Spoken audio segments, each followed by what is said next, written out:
Hello, everyone, and welcome back. This is the start of our 3-episode series on things that happen in the bedroom. Tell all your friends.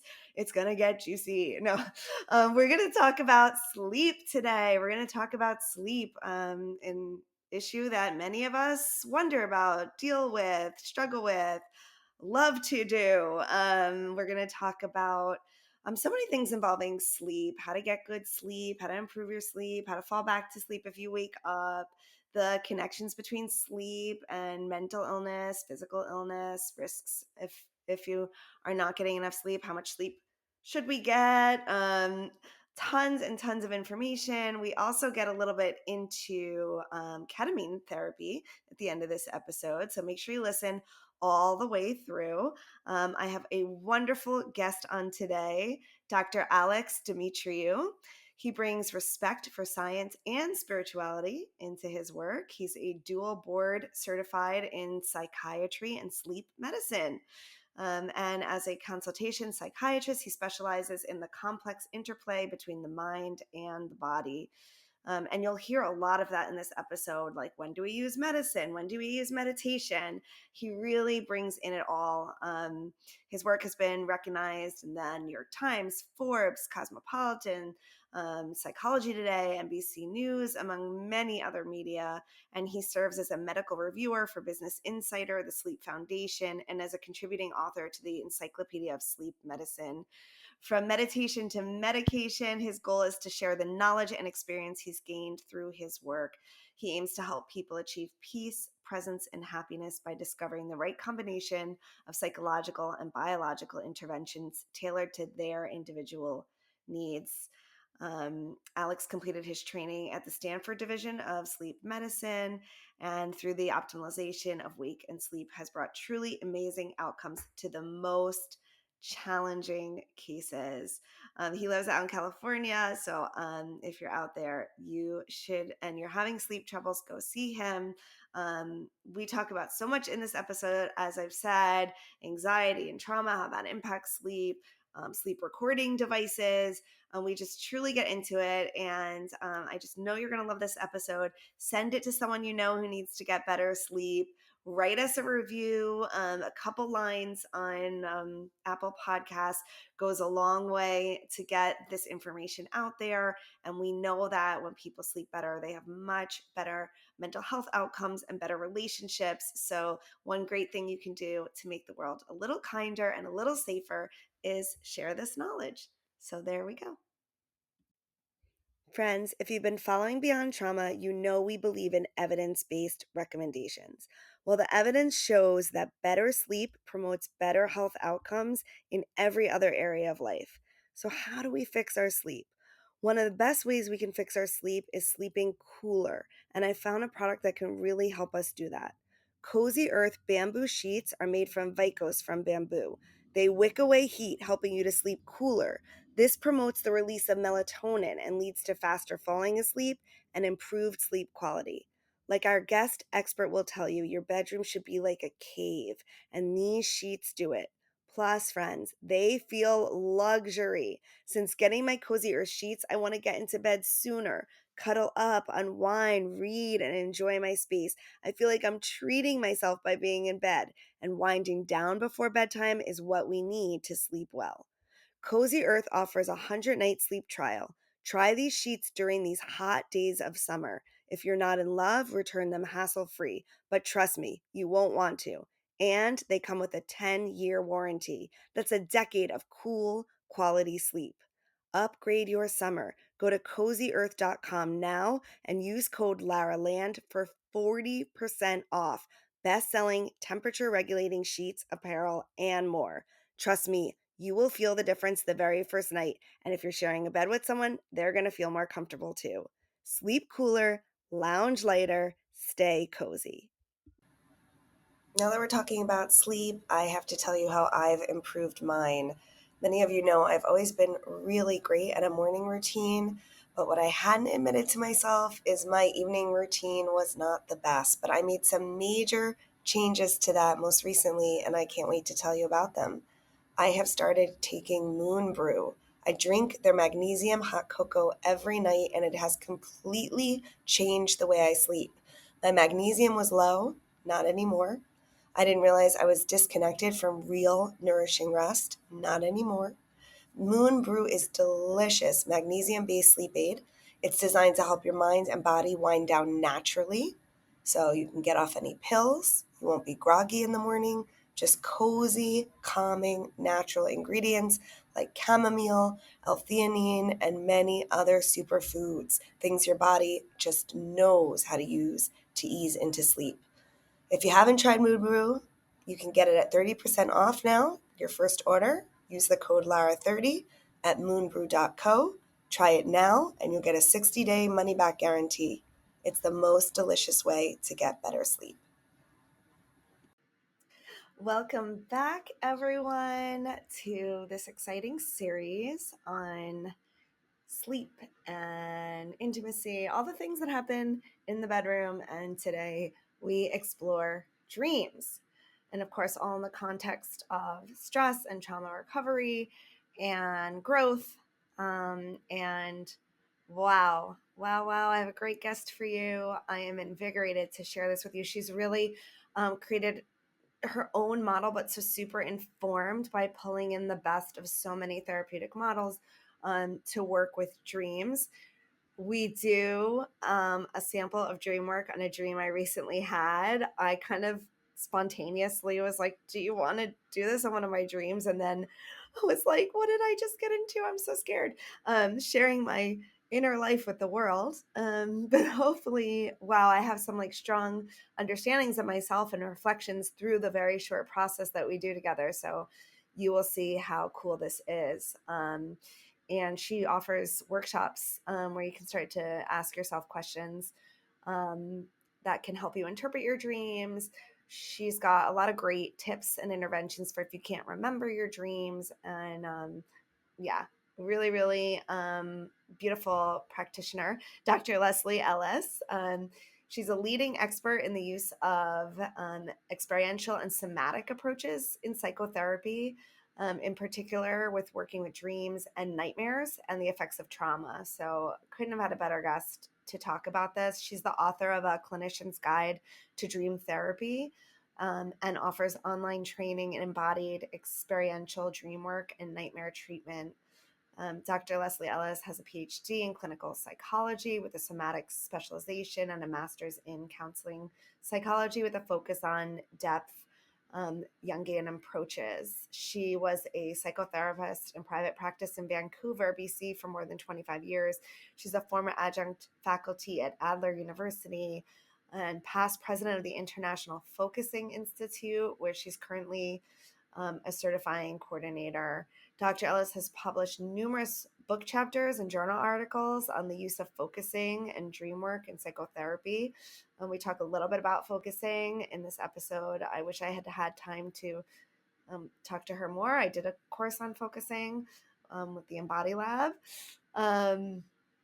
Most recently, she's had articles on nightmares and the nervous system and the alarming nightmare suicide link, which we also discuss. An update of her clinical dream book was just published, and she's currently working on a book about hybrid dream wake states and disturbed dreaming. A true expert in her field, in this very important and often overlooked field. I feel like we are so lucky to have landed this guest. This is a gift. Here we go. Dr. Leslie Ellis, thank you for being here. Oh, it's my pleasure to be here. I'm excited to talk about dreams. I am so excited. I was thinking we just hit the 3-year anniversary of the podcast, and I'm like, what do I want to explore? And we're actually doing a series on things in the bedroom, sleep and dreams and intimacy. And wow, and I'm studying, I'm about to graduate with a degree in mental health counseling. Congrats. And I learned a lot personally from reading your book about the importance of including conversations about dreams in therapy. So I'm very interested. Great. Yeah. Congrats on your almost finishing your degree. That's an accomplishment. Yes. Yeah. So maybe we can start off with some basics about um, what dreams have to tell us, and why we'd want to, like, why is it important to remember dreams and explore our dreams? Wow. Yeah, that's basically the question that will probably could take us the whole hour. I know.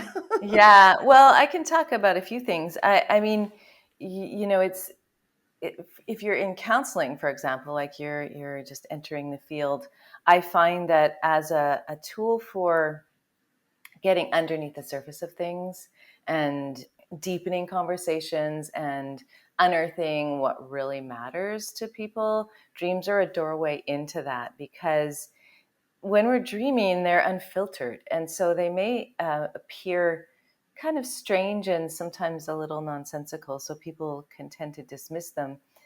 They're actually pictures of what our deepest feelings are or what's stirred up in us. And when we're dreaming, the dreams don't appear to make sense because we dream in metaphor and we dream in image. It's like the part of our brain that would sit down and give us a lecture about what's going on is that part is really not functioning. So our dreams have a particular language that they use, but within that language, they communicate very well what's important in our emotional landscape, and especially those things that we're avoiding or maybe don't want to think about, they tend to surface at night. And so it makes perfect sense that if you turn toward your dreams, you're going to then, it's going to become clear the things that you need to pay attention to or that matter. And so that's a quick start to that question. Yeah, yeah. It struck me that when you're the way you're writing about it and the way you're talking about it now, it has this kind of similarity to what happens maybe when we meditate, like that filter, that cognitive filter, like kind of comes down, and some other stuff can bubble up. Yes, absolutely. It's like the editor, the internal editor, or our like super ego or conscience, all of our logical functioning, all those things are really damped way down when we're dreaming, and they quieten when we meditate as well. And so it allows things to bubble up that are probably more important to pay attention to, but that in our day to day, running around doing our lives and getting busy, we don't tend to have the time or the inclination to sit with these things. So our dreams will alert us to those things, and sometimes really dramatically so. We can have really big dreams or nightmares that are saying, "No, you really have to pay attention to this now." And so I find them invaluable actually as a therapist, and I've been paying attention to my dreams and writing them down for decades now, and they've been really instrumental in learning about myself and about things I need to work with. And so I mean, I've always been a convert, so I can't imagine not paying attention to my dreams. But for people who are wondering why they should, I have a whole bunch of reasons. Hmm. I feel like it's important. Yeah, and for people who are wanting to pay more attention to their dreams, but are those people that feel like they don't dream or they don't remember their dreams. Do you have any tips for them to start to have more dreams or remember their dreams more? Yes, I get this. I get asked this a lot because a lot of people will go, "Oh, you're right about dreams," and then I don't dream. They'll tell me, but really, we all dream about 90 minutes to 2 hours every night, and there are some tricks to remembering them. First of all, we tend to start our sleep with go into deep sleep, and then we start to have cycles in and out of REM or dreaming sleep, and it's most concentrated toward morning.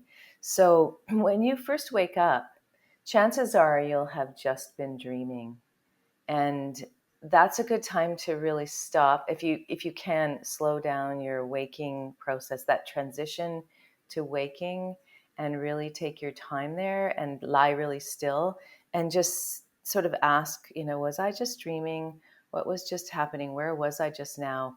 And chances are there'll be remnants of a dream.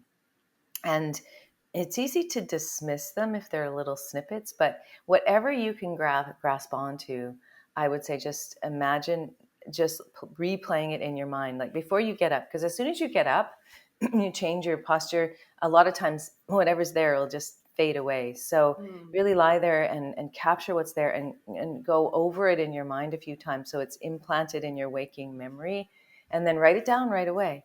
And whatever you get, even if it's just a little wisp of a dream, write that down. And then the more you pay attention to your dreams, the more you'll remember them, the more they'll come. And then, once you have a piece of a dream, it may not make sense to you immediately.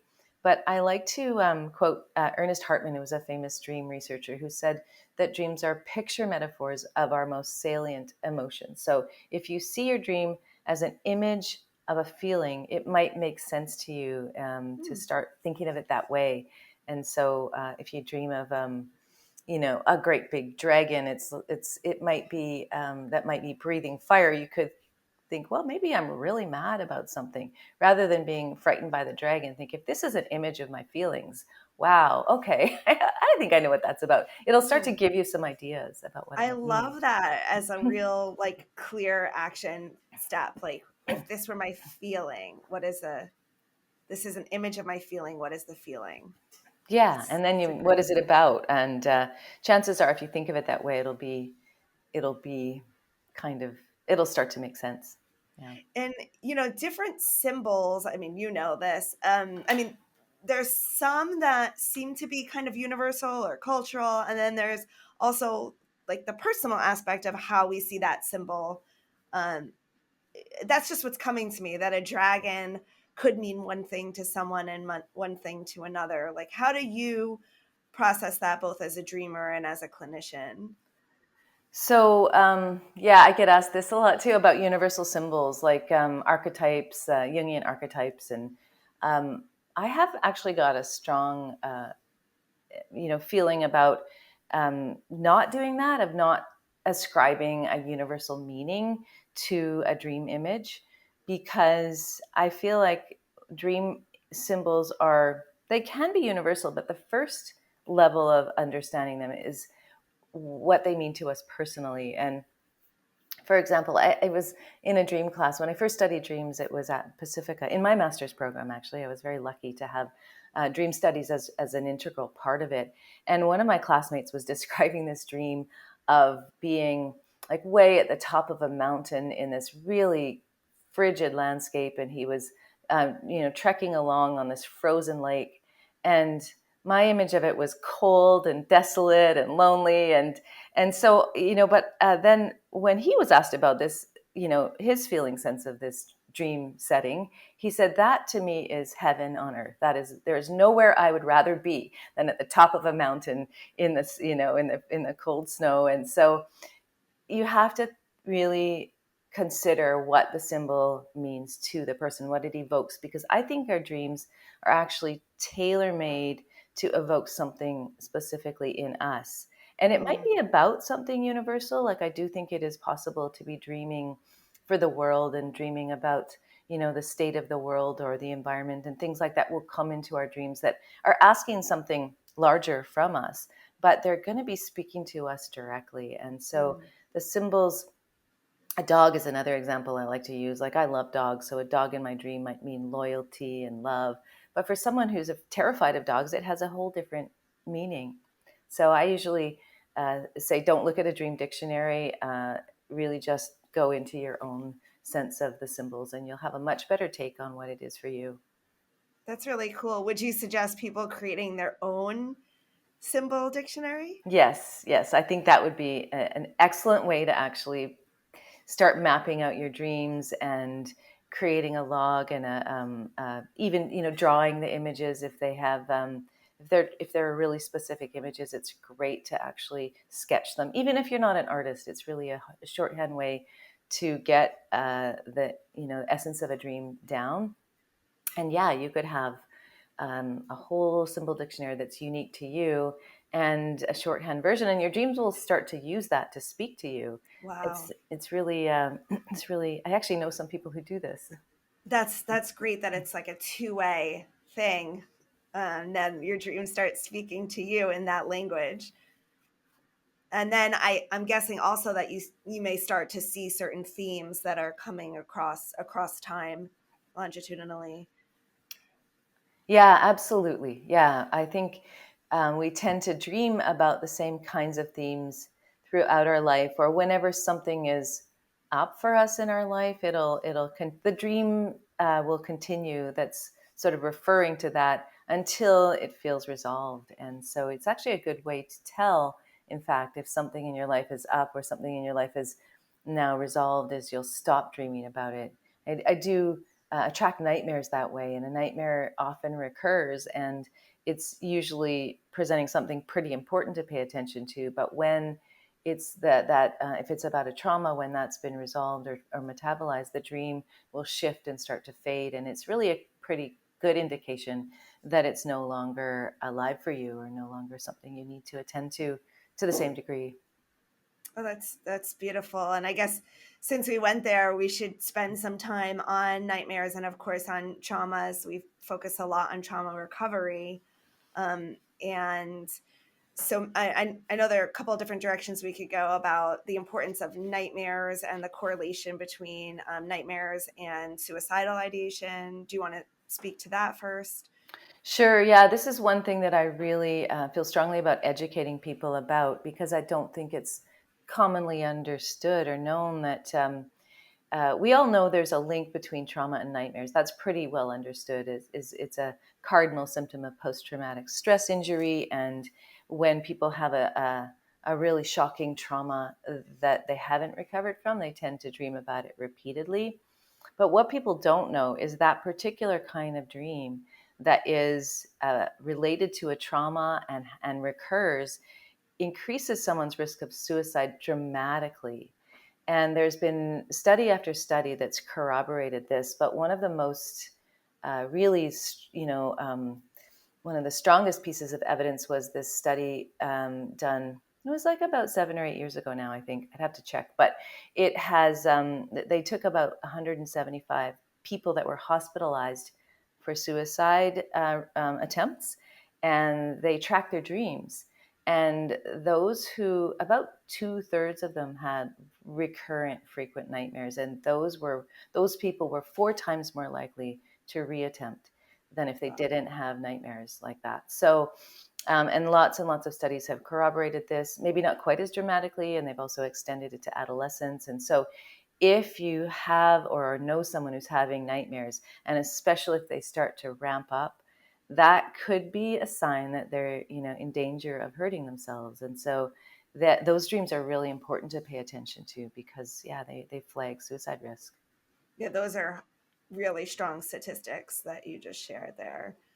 Um, and I wonder if you would also talk to us about the processing, like the trauma processing that you can do with those dreams. I was really struck by the somatic approach that you bring into your practice. It reminded me like a lot of Peter Levine, like completing that loop of the resolution that the survivor didn't get. And I know you share a personal story in your book, but any insights that you could bring into dream work and resolving the kind of circuit of trauma. Yeah, and that's the good news is there's a lot of evidence that this idea of dreaming the dream onward, if you have a nightmare, is really effective at changing the dream and helping metabolize that trauma. So yeah, and it is. I did compare it to Peter Levine's work about the continuation of a trauma when you've had a traumatic event and your body somehow is prevented from letting it complete, and your nervous it gets kind of locked in your nervous system, and that's what fuels the flashbacks and things. It's like your body's trying to complete this and complete the actions it would normally take, and for some reason is blocked. And so with dreams, it's like dreams are I think very much an attempt for our bodies to do that. But what happens with a really intense nightmare is that we wake up in the middle of the scariest part, and so the dream gets stopped, and then the person is afraid to go back to sleep, and it creates this whole vicious cycle of anxiety about what you're dreaming about and not enough sleep, and so it's kind of, it becomes difficult to really manage on its own. It sort of creates its own momentum. So what I do is a combination of imagery rehearsal therapy, which is the method that has been studied the most in terms of nightmare treatment and has very good evidence that it's effective for trauma related nightmares. And it's simply it's more of a cognitive approach where you write down the dream and then you write down a new ending and then rehearse that ending before sleep and during the day. And so very simple. And what I've done with it is I mainly work in an embodied experiential way with dreams.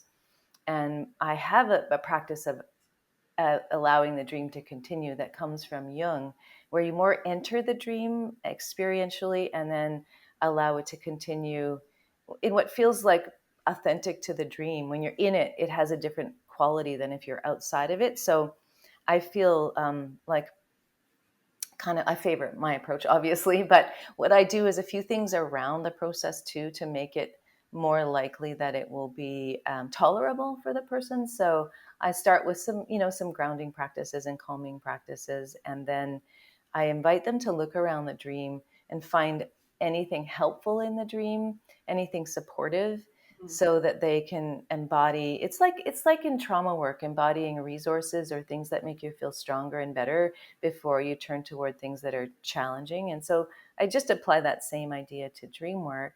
And what I find is quite interesting in that once people kind of look around the dream and find supportive elements and feel them in their bodies, the ending of the dream tends to change by itself, or it continues on to a resolution. And usually if it's a trauma dream, it's a replay of the trauma, and so it often ends like right when they're in the scariest place, or they feel like they're about to die in some cases, and some part of their body, I think, just gets frozen in that time and doesn't realize things go forward from there, and clearly you survived it. So this process of kind of being in it but feeling bolstered and supported lets the dream naturally continue, and I've never had it not actually continue to something more resolved, some kind of a place that feels like a resolution. And it's not necessarily easy to walk through those feelings, but it's better than avoiding them, which is what people with post-traumatic stress tend to do,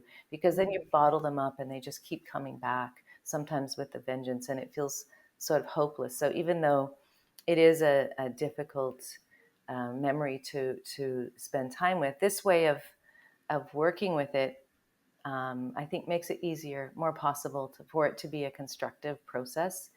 And then what's interesting is that when you look at the dreams that follow after you've done this process of entering the dream and picking up all the support you can find and then letting the dream carry forward, is that the dream is never the same after that. I've never encountered anyone who's had that same dream exactly. They'll have some of the things that we do in the session kind of infiltrate their dreams, and with more and more iterations, the dream becomes less like the original sort of stopped process and becomes more of a continuation. And then, a lot of times people say they stop having the dream completely.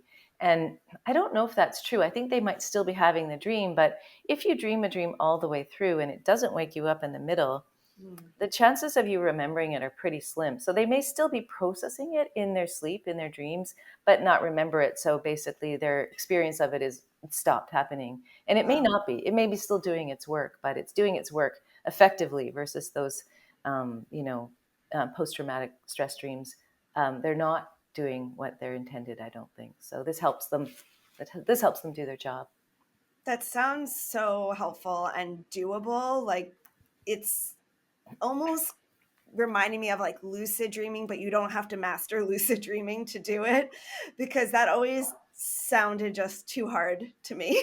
Yes. Well, actually, lucid dreaming, and there's been some research into that. So, doing this same process while you're awake and aware within your dream is helpful for treating nightmares. You're right, if you can do it, and it's not easy. Some people can kind of spontaneously become lucid or really work at it, but it's not as simple as doing this while you're awake. Although I do find interestingly, because I work with not just nightmares, but also every kind of dream in this way of re-entering and wandering around your dream and engaging with the characters, embodying characters, that you start to get familiar with your dream world.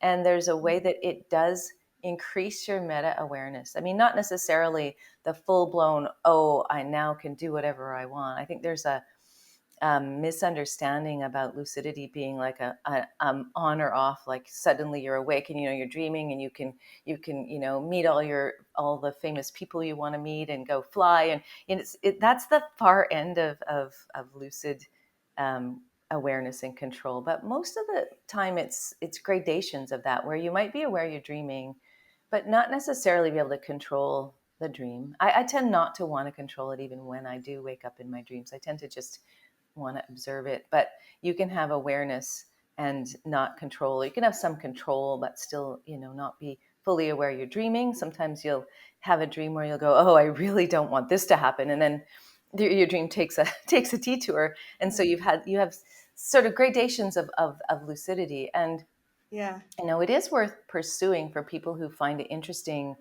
and want to pursue lucidity anyway. But you're right; it's a challenging state. It's a very unique hybrid state.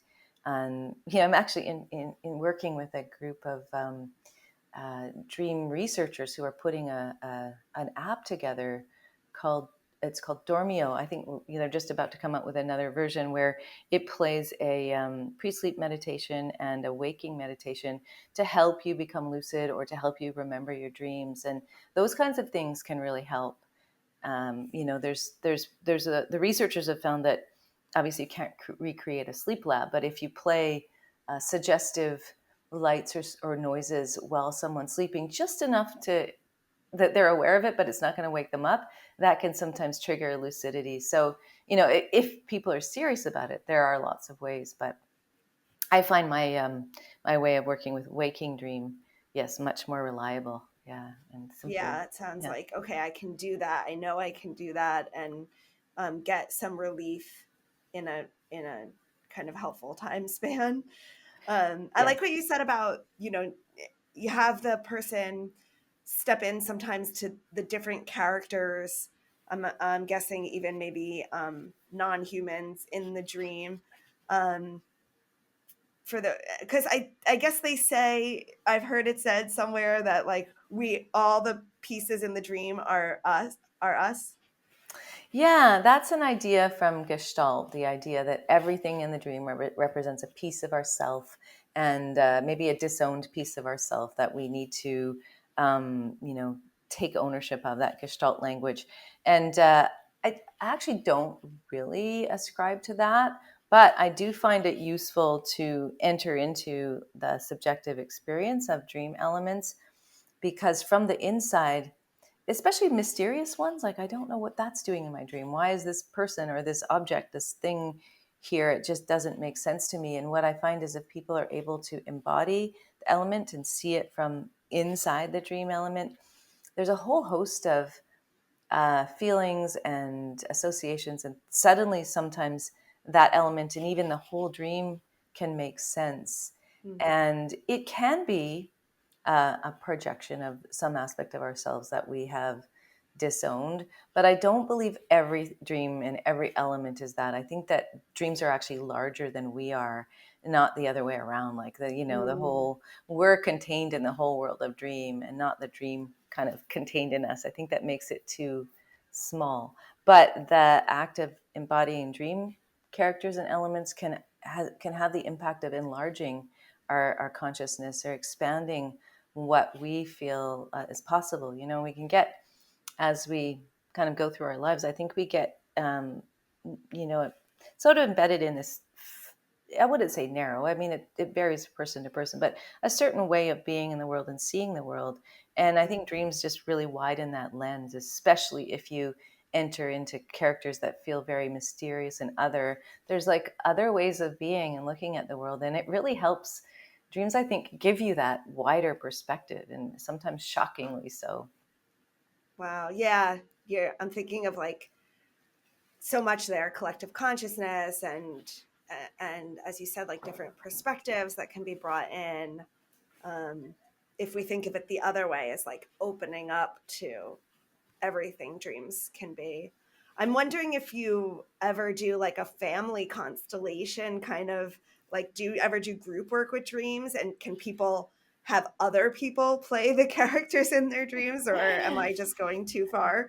I do group work with dreams. I haven't done that, although I know there are people who do that kind of dreams as psychodrama and and dream playing or create. There's a lot of creative opportunities with dreams, and that would be one of them. And I don't do that specifically, but one thing I've just started doing is this process I've called dream weaving, where I invite everybody in the room rather than in sort of classic dream group process. You have one person present their dream, and then in various ways the group responds to that and helps really flesh out its meaning, and it can be very powerful. But I always feel like that way of working with dream, if you're in a big group, only one person gets to have their dream worked with, and it can take a long time to get around to everyone. So I invite people to bring a small dream or a dream snippet or even a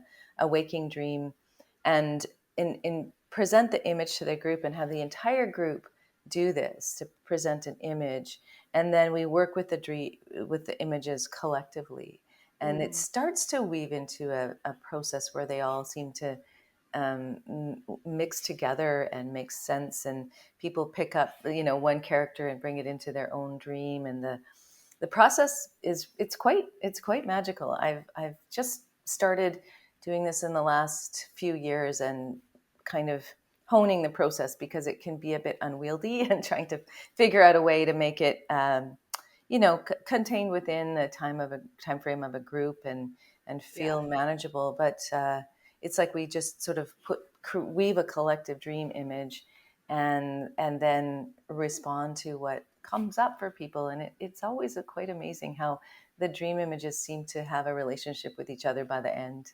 Mm, yeah. Group work has all these other elements managing the group and the Yes. dynamics of the group and the timing and people that Yes. move forward and move back. And I'm Hmm. just remembering I went to acting school and we had to like perform a dream and like created basically what I was describing, but we hadn't had any of the and what groups take with really creating that safe space and structure to do so, and how we're going to close this container. And just looking back and thinking, yeah, I could have used a little more about that. Yeah, well, that's how you learn.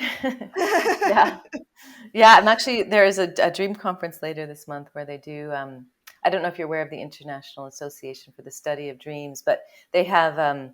If you're interested in dreams, you should really look them up. But they have a conference online. It's usually in person. But one of the things they do, which is so much fun, is that at the end they have a ball, and everybody is invited to come as their favorite dream character, and people dress up and enact these characters, Oh my gosh. and it is just it can be funny or poignant or amazing. It's just a parade of these wild dream costumes. So it's kind Yeah. of like what you're talking about. It's so much fun. And how people interpret someone else's dream symbol also teaches them something about themselves. I'm guessing. Yeah, in fact, there's a few dream group protocols. One is the Ullman group process. It's developed by Montague Ullman, and he talks about how when you offer something uh, to someone else about their dream, you need to own the projection. Really, just not assume that what you're feeling about the dream has anything to do with the dreamer. So you start with something like, in my imagined version of this dream, and then you can offer what comes for you. And so you're really separating your projections because they may or Excellent. may not resonate, and then the dreamer can pick it up or not. Yeah. Yeah, that's great. I had a dream recently and there's a strong image in it. Would it be appropriate to share it with Yeah, you? yeah, of course. Do you want to like explore it a little bit and Yeah, would that uh, be okay? be fine? Yeah, it'd be fun. Um, And as I was reading your book and preparing for our conversation, I was kind of trying to have more dreams or remember more dreams, and I kind of was. But there was this one that happened. I think it was like right before we connected, and it's just so strong. So I just Hmm. go with Yeah, that go because with it it. Yeah, happened on yeah. its Do own. tell. So I Hmm. had this dream, and I was in an indoor water park. Hmm. And it reminds me of where I took my daughter. I think it was her third birthday. Um, and I was at the top of a slide, a water slide, but I was wearing kind of like a backpack. Like I was kind of like dressed, not in water clothes. So I was a little like, should I go down this? But I decided to go down it, or I think there were people that were just like, go down it. And I went down it. And then I was at a different level of the park. And there seemed to be like a lot of people there. Um, and I'm just thinking now, it seemed kind of like a very much like an indoor center there, like like there were groups visiting, maybe classes or tour groups, and there was this group there, and I think I was talking and engaging with some of the people, and on the side, there was a woman with no head, and she had a long neck and no head, and she was very much alive, and I was made to understand that this was just like any other amputation, someone born with, or, who had to lose a hand or an arm. And like she could do everything. Um, and I think there's a feeling of like, didn't I know that, you could have a head, you could be born without a head as well and live a fulfilling life. And that's what I remember of this dream. It has definitely stuck with me. Yeah, yeah, that's a pretty striking image, I would say. So, the first thing I always like to ask about a dream image, like any dream image, is what have you made of it, or what are your thoughts, initial thoughts about this image?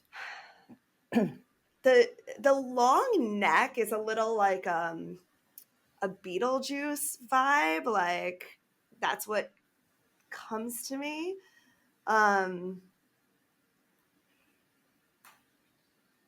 the whole thing was like absurd and so normal. Yeah, So that I guess that's a feeling that's standing out for me. This is very normal, but also being very absurd right. at the same time.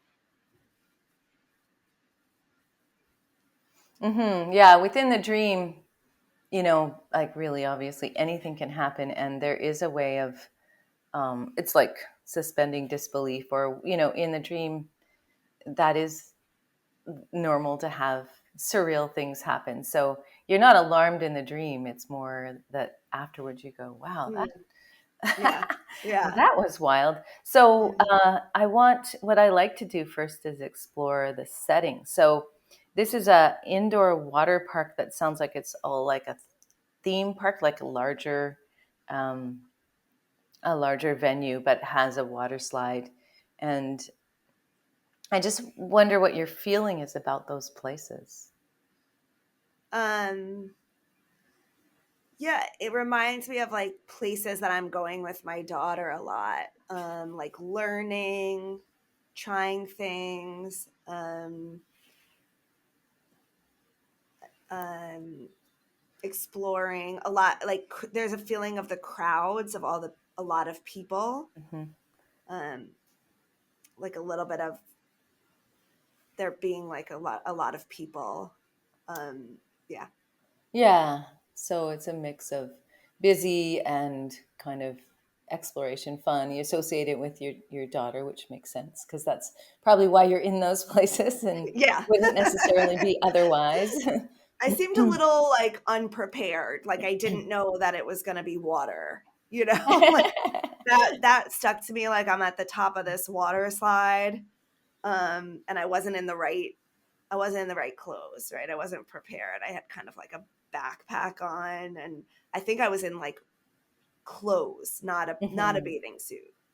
Yeah, and so you know what? That's an interesting thing to pick up in a dream is this um, this anomaly between what sort of a difference between what should be normal and what you're doing in the dream. And so you're not dressed properly. You're not in, sometimes clothes can be about your persona or the attitude, the visible attitude you bring, and you are um, somehow not completely dressed or for this. So I wonder, what you make of that. Like, do you, some ideas? I would speculate internally if I was working with a dream. I wouldn't necessarily say out loud. I usually let the dreamer kind of arrive at it, but it could be maybe that you're not fully immersed in that childlike, like you're more Mm. dressed for. I'm not sure what's in the backpack, but Yeah. I don't know if that feels true to you. If you're like more of an observer in these places, or do you get right into them, or Yeah, good question. I guess it's very dependent. Um, like I'm wearing that backpack like I'm prepared for something. Yeah. But I maybe prepared for the wrong thing.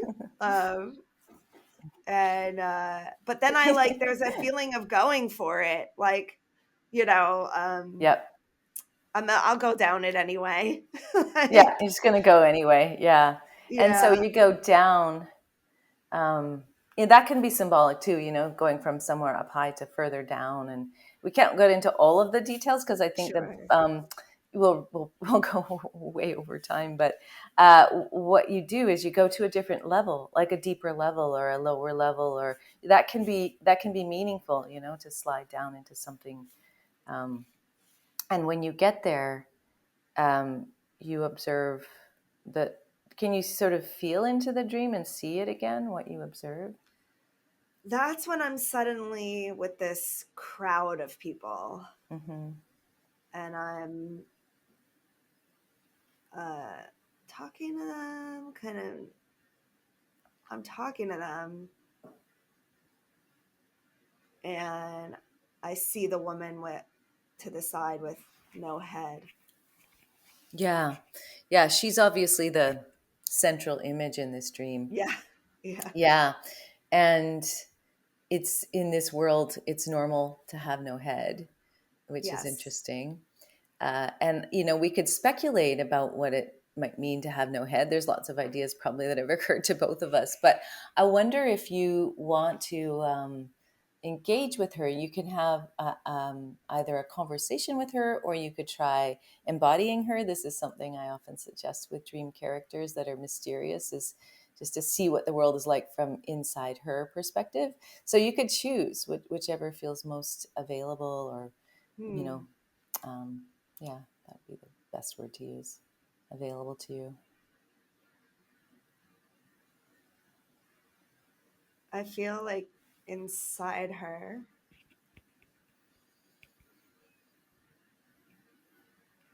I'm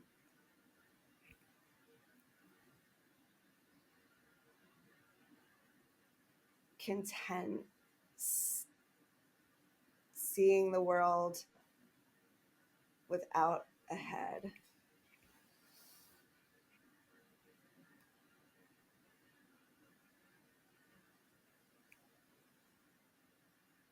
I'm very much going about my business Mm-hmm.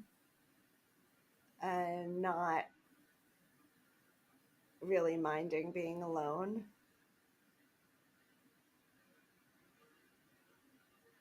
But open for like someone to engage with me as well. Yeah. And so open and not minding this perspective, and how do you sense the world around you? What senses are available? Can you see? Can It's you very much just hear? Like, I mean, it doesn't. almost like seeing. It's almost like I can sense everything, and it's almost like I can see with my body. Wow, you can see with your body. That's, that sounds amazing. Yeah, it's pretty cool. And just stay with it for a bit longer and notice, how is it different what you see, or what do you pick up on about this Mm. environment from this interesting body.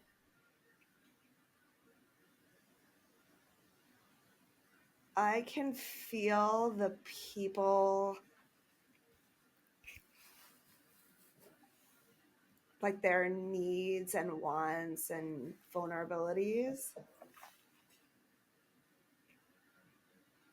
Hmm. It's almost like I can sense into everything that's going on with that crowd. Oh, so your empathy muscle is much stronger, or you can feel into the people more. Yeah. And also outside of it, like not having, there's an outsider perspective of not being so drawn into it. Oh, so more of an observer place. Yeah.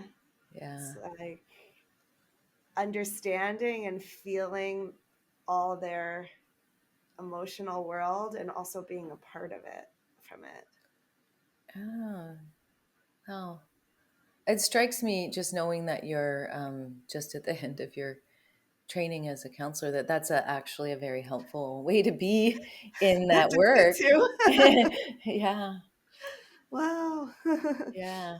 Yeah. So coming back out, and now I just wonder, when you look around the dream, just before we completely leave it behind, um, what's your sense of it now that you've just we did a little foray. I would normally spend a good hour with a dream like this, but just to give you a little, dip a toe in, and I'm wondering now, just in that little exploration we did, how it is for you, what you make of it now.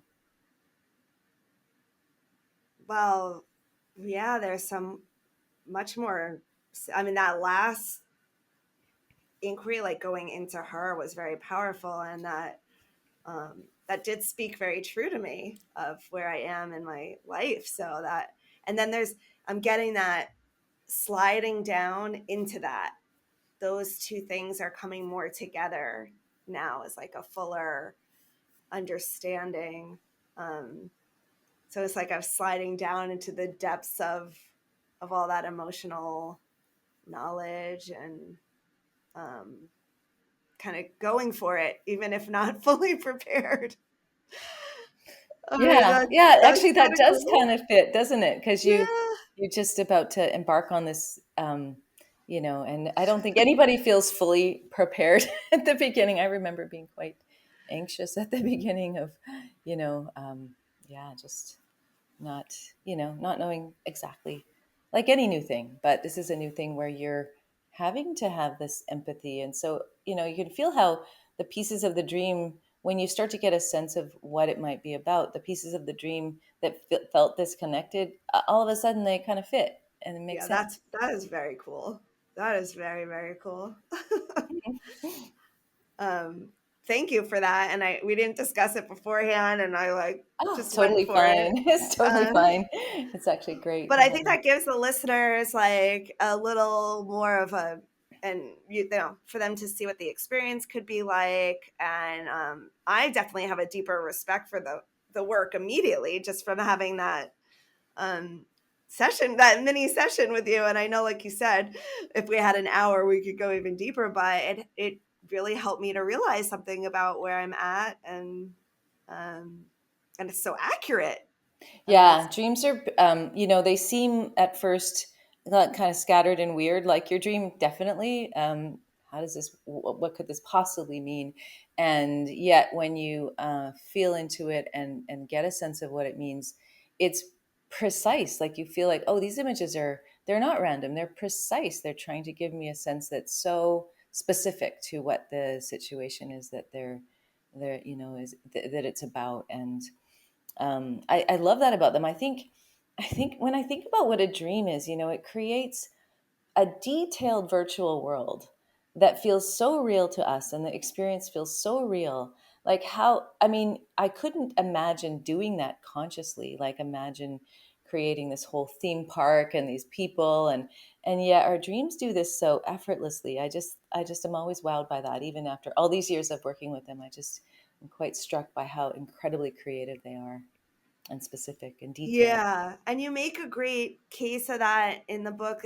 That's reminding us something you say about, there was once people, or there still are, that don't think there's a reason that we dream. And you're like, how could this thing that has been evolved with us and stayed with us, like, not have such a reason and has such Yeah, detail? Yeah. exactly. And they just feel meaningful. I mean, not always, but some dreams in particular, they hit you with viscerally. They're so dramatic and they're so striking. And even if you don't know exactly what they mean at first, that you do feel like, oh, this is important or this has meaning. And I think since time immemorial, people have been interested in their dreams and have more traditional cultures, really see dreams as something that we need to pay attention to collectively.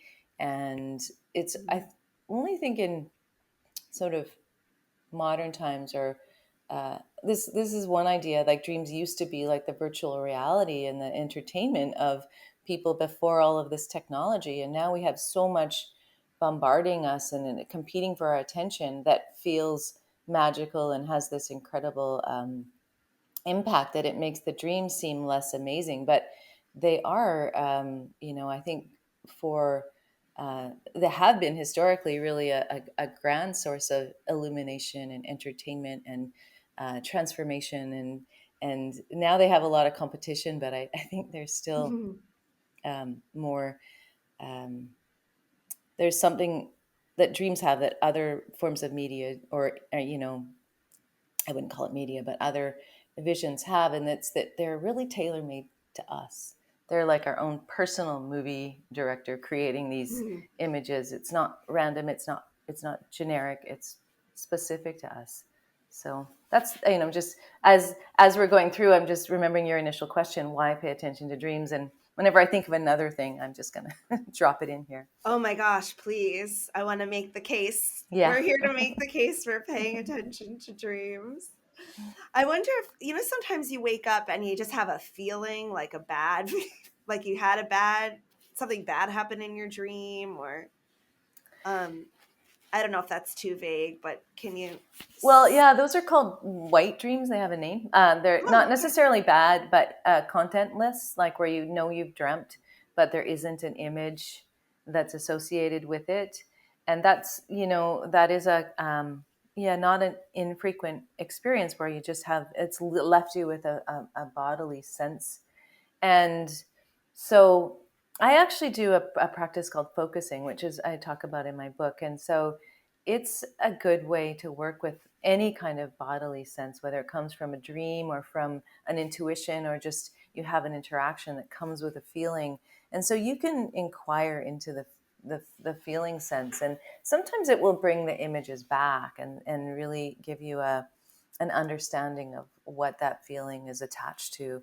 Because I think, what I notice about dreams is I think we have a lot of emotional reactions to various things during the day, and there's more that typically comes at us than we can really process. And I think what happens in dreaming is that, for every 2 hours that we're awake, we need an hour of sleep and dreaming to kind of make sense of, categorize, process. And so there's things we pick up on during the day that we may not have time to really feel into, or not be aware that it's impacted us. And I think those are what come through in our dreams. We're processing, separating the wheat from the chaff a little bit, what's important to pay attention to or to remember. And so when you wake up with a Mm, feeling, it's probably related to something that you encountered that got a rise out of you. And I would also say that if it's really hard to capture or make sense of, it's all right, because your dreams will repeat themselves. If you don't get it, they'll come back in another form. And sometimes I've seen this interesting pattern of like threes, where there'll be three sort of chapters in a dream, and and if you unpack them, they all say the same thing, but just in a different way. They're just trying different ways to kind of yeah. process this event or this feeling, and wanting to. I think they're really trying to help you process and understand your emotional life. They're not trying to be difficult and obscure. They just have this language limitation, and they can't just spell it out. You notice that there's very rarely any written texts or even language, or because that logical part of our brain, sort of more associated with our left hemisphere, all that is really damped down, and so we're in this more creative, imagistic, emotional space. So that's the material that the dream has to work with. But within that, it's really trying to convey something important. Yeah, it makes sense. It's like if there's a lesson that we need to get, even in the waking life, we will keep getting it until we get that lesson. So why wouldn't dreams sort of operate that way, right? Yeah, exactly. And in fact, they'll tend to get, if it's really important, they'll tend to get more intense and more memorable, and maybe Mm. turn from ordinary dreams into more nightmarish dreams as a way to say, look, this is really important, to pay attention. You And need to so, look at this. yeah, they can escalate, just Mm. to be heard. Yeah. And what if it's the opposite? Like, what if you have something in your life? Can you ask your dream to help process that thing for you? Yeah, absolutely. Yeah, they've done studies on this actually. It's a dream incubation, it's called, and it's been an ancient practice. It's really um, not uncommon to ask your dreams. It doesn't like respond, sort of, you ask your dream a question and the next night you have a dream and you can remember it and it tidily responds. It's not quite like that, but usually they about maybe a quarter of the time you'll get a pretty direct response. Sometimes it won't happen right away, it might take a couple of nights. So but it helps. There's things you can do. So it helps to write down your question and Mm, and keep it a little bit more like, you're not looking for an answer to a math problem or something, like the specific things like that. It's more like, I'm really struggling with, say, a relationship, and I kind of want to some feedback or some help with it. Like, can I please dream about get some guidance about, my, hey, maybe you're planning to get married and you're not sure, something like that. And you go, okay, can I get some guidance around this? And then write it down and put it, by your bed, because that act of writing it down seems to create more likelihood that you will dream about it. And you can also be mulling it over as you're falling asleep, mm, feeling into the, what you're curious about. And then for the next 2 or 3 nights, write down your dreams and treat them as if they're a direct answer, even if they might be, it might be sort of clear answer. Sometimes it might be more symbolic, but pay attention to the dreams that come, and usually they'll have some kind of response if you stay mm. with it. And a lot of historically, a lot of artists and inventors and musicians have used dreams to, for creative inspiration as well. Oh Like, yeah. famously, Salvador Dali is one who you can see in his paintings how dreamlike they are.